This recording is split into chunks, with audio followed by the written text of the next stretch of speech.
I am joined by Vanessa Martinez, who was born and raised in Mexico. Vanessa reunited with her family at the age of 12 in Orange County, California. She's a graduate from Vanguard University, where she holds a bachelor's degree in psychology. And she's an experienced organizer and an advocacy leader that has served as the interim executive director of Clergy and Laity United for Economic Justice of Orange County. Vanessa is also the co-founder and director of Puentes. As well, we have in here Ophir Haberer. Ophir is a Jerusalem-born facilitator, an educator, a mediator, a ritualist, a storyteller, organizational consultant, and co-founder of Kinghood. He has been guiding men's work for over 5 years and has facilitated for numerous organizations all over the country. He helped pilot and direct the Men's Shop, the men's program for the Shalom Bayit, the Jewish, I mispronounced that, huh? Shalom Bayit, the Jewish Center for Domestic Abuse. He is a certified somatic trauma therapist through the Hakomi Institute of California and a certified SLM massage practitioner. He'll be providing some massages at the end, so please line up if you're available. So, both of your organizations, tell us in one sentence, what do you do, where you're located? Yeah, it's always hard to say in one sentence, but Kinghood is a men's wellness organization that is expanding men's capacity to receive and reciprocate care. And we have participants all over, but we are based in the Bay Area, and the main organizers are now based in Sonoma County. So Puentes Collective, it's hard, yes, to say in one sentence, but we're an organization that are for and by Black, Indigenous people of color. We mostly are part of a Latina community or Latinx, and most of our practices include reconnecting and reclaiming and remember our ancestors who were Americans before America was America. And we do this through the practice of retreats to remember rituals, to remember what's sacred, but also the nuance of there's a lot of things that we do where we, because of colonization and because of the violence that was done to our ancestors, we don't know so much of that. So we do it through retreats. We do it through talking about what are the borderlands within us, not just the geographical borders, but our borderlands of identity. And so we do that by reclaiming and spending, holding time with each other and easing into our ancestral work as it makes sense to us. Yes.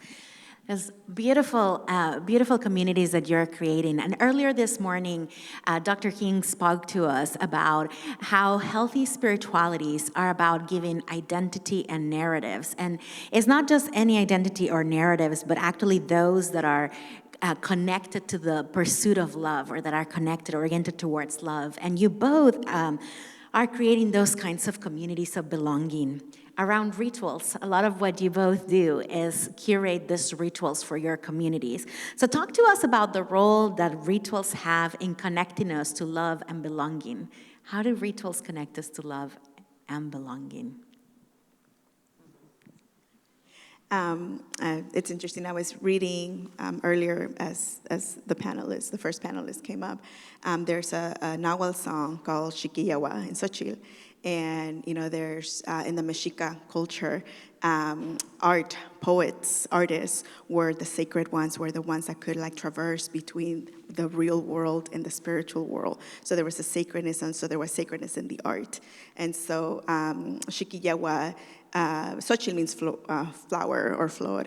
And so it was saying about how, because I love you and we love each other, I give you this flower, right? But it's not just talking about the physical flower; it's the flower of love and the art, right? How we don't lose art, we don't lose the joy, we don't lose being each other and being in community. Because if I love you, then I love me, and if I love me, I love you.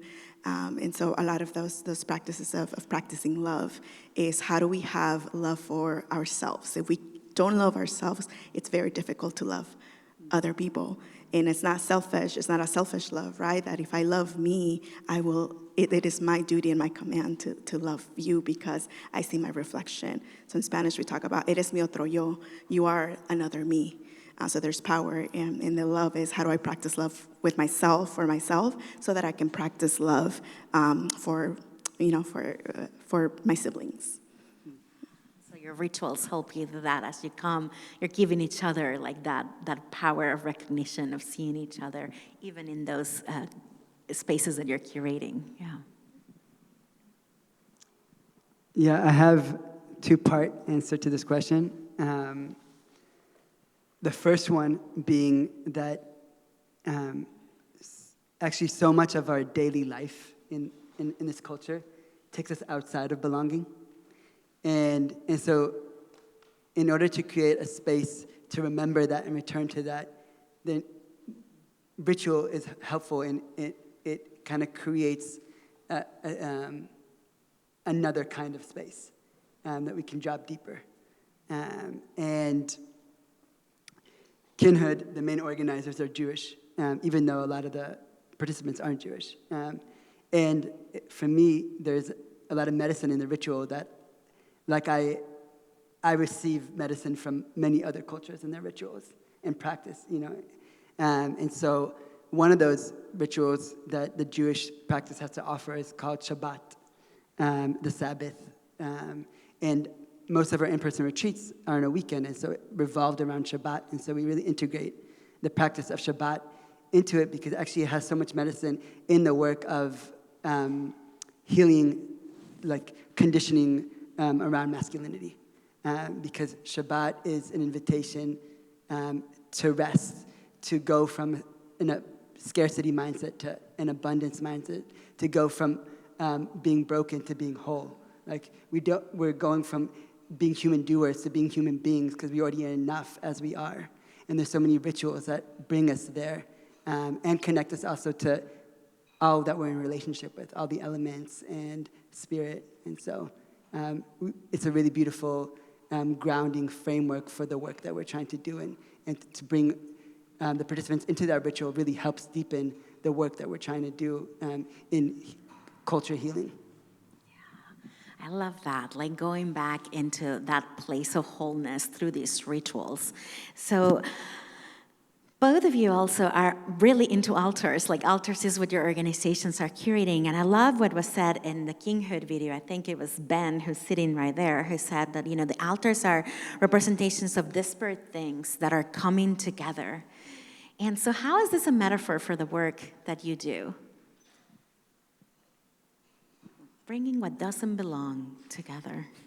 Yes, I think altars are also, I think Dina referred a little bit about the body, right? How we're all on body.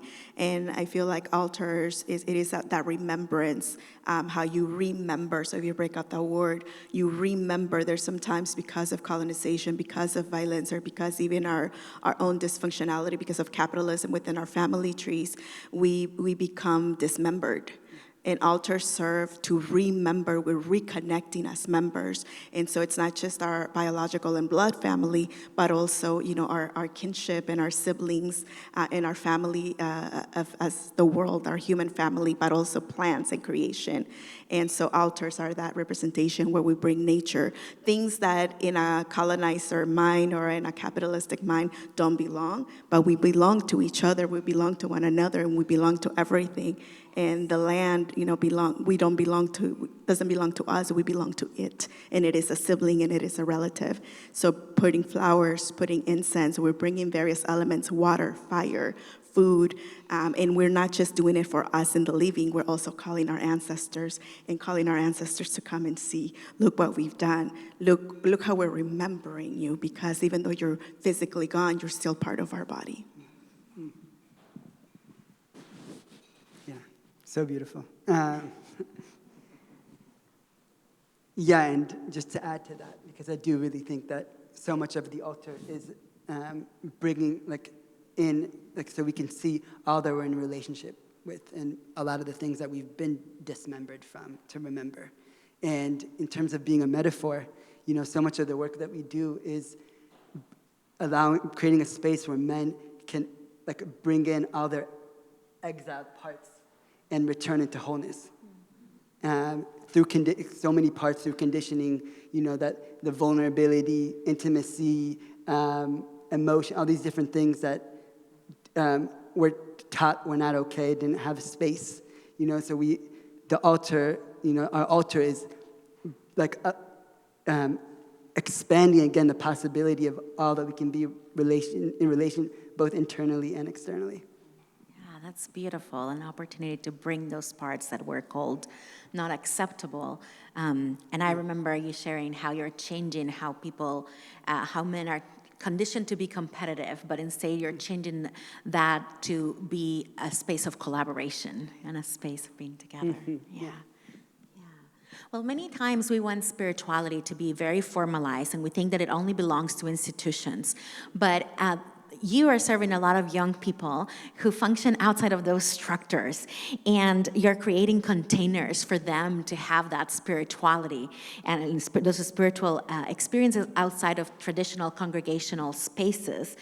So, as you think of your organizations, what are the dreams that you have for the future of your work?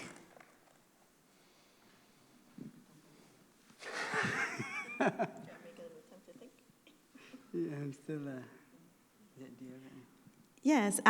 Well, I think for me that the dreams are being fulfilled, right? And I think the dream is the doing. There's a dream in just taking action. There's dream in seeing the what if. And sometimes I think in when we only live in our brain, which is mostly Western society, we feel like success looks at the end of something. But the dream it's dreaming, right? So it's a present progressive. It's continuing. And so my dream will continue as I'm doing it, even when I'm no longer on earth. The dream will continue through somebody else, and this is what our ancestors have done. So, there's a saying that says we are our foremothers' wildest dreams, right? So they live their dream, but then there's like even more wild dreams that get to live on even in their physical absence, but their spirit lives on. So I think for me, the dream is we are fulfilling the dream, that this is what we're doing, and even greater things will happen. So in the video I talked about, we are the vision. Our elders get the vision, but we get to carry it on so for when they pass on, so that we can become the ancestors that that served us, that also led us. And then how do we become those ancestors? How do we honor them? And then so that the younger generation can also think of us as, in what ways did we honor the younger generation? Because we also think of just honoring them. But as elders, our elders honoring the young.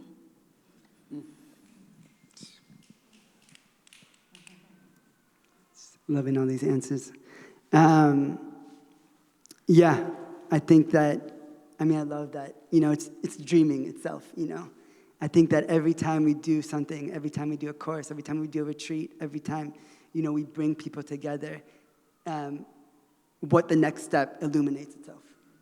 And so there's a lot of emergence that is how we work and function. And, my dream is that so many more people have access to this kind of space, to this healing space, that we can, have the model that I so believe in how we're doing this work, in the way that we're holding liberation in this work, that so many other communities and men can have access to this work, and that we have a lot more of a culture of so many different kinds of generations mentoring one another in this healing work, and that young boys from a very young age can get this modeling, so that we don't have to so many years later undo so much harm that's already happened and so much harm that they've inflicted because of the harmful conditioning. May it be so for both of you. Well, let's call in our last video, and we'll invite our final panelists to join us in here as we get to know the last organization, Burning Pride.